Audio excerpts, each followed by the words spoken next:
حضرت عمر رضی اللہ عنہ اور دریائے نیل کا حیران کن واقعہ۔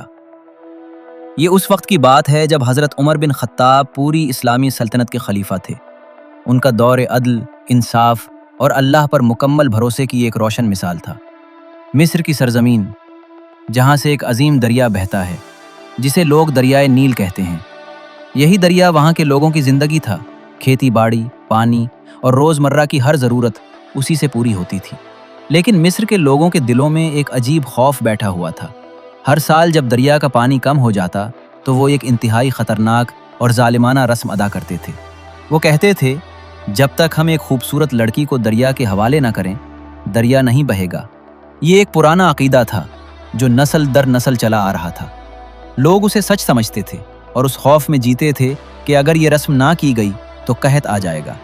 ایک دن مصر کے گورنر نے حضرت عمر بن خطاب کو ایک خط لکھا۔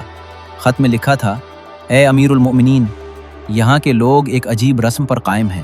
اگر ہم انہیں روکیں تو وہ ڈرتے ہیں کہ دریا خشک ہو جائے گا، اور اگر اجازت دیں تو یہ ظلم جاری رہتا ہے۔ ہمیں کیا کرنا چاہیے؟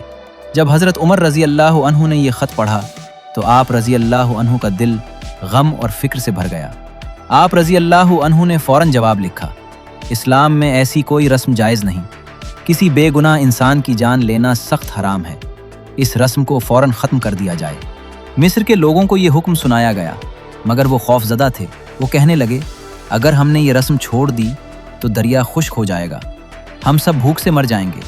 وقت گزرتا گیا اور واقعی دریا کا پانی کم ہونے لگا۔ لوگوں کے دلوں میں خوف بڑھنے لگا، ہر طرف پریشانی تھی۔ کھیت سوکھنے لگے اور لوگوں کو لگا کہ شاید ان کا عقیدہ سچ تھا۔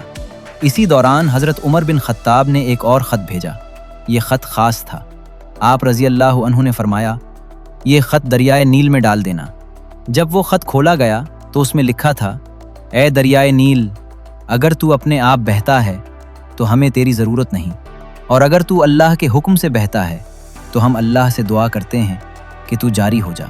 لوگ حیران تھے، یہ کیسا پیغام تھا؟ لیکن حکم کے مطابق وہ خط دریا میں ڈال دیا گیا۔ پھر وہ رات آئی، خاموشی چھائی ہوئی تھی۔ لوگ بے چینی سے انتظار کر رہے تھے کہ کیا ہوگا، اور پھر اگلی صبح جب سورج نکلا تو ایک حیران کن منظر سب کے سامنے تھا۔ دریائے نیل کا پانی تیزی سے بڑھ رہا تھا، پہلے سے زیادہ زور کے ساتھ بہہ رہا تھا۔ لوگ حیران رہ گئے، ان کی آنکھوں میں آنسو آ گئے۔ انہوں نے اپنی آنکھوں سے دیکھ لیا کہ دریا کسی قربانی کا محتاج نہیں، بلکہ صرف اللہ کے حکم سے بہتا ہے۔ اس دن کے بعد وہ ظالمانہ رسم ہمیشہ کے لیے ختم ہو گئی، اور لوگوں کے دلوں میں ایک نئی روشنی پیدا ہوئی، اللہ پر یقین اور بھروسہ۔ سبق: یہ واقعہ ہمیں سکھاتا ہے کہ اصل طاقت صرف اللہ کے پاس ہے۔ ہمیں ہر حال میں اللہ پر بھروسہ کرنا چاہیے۔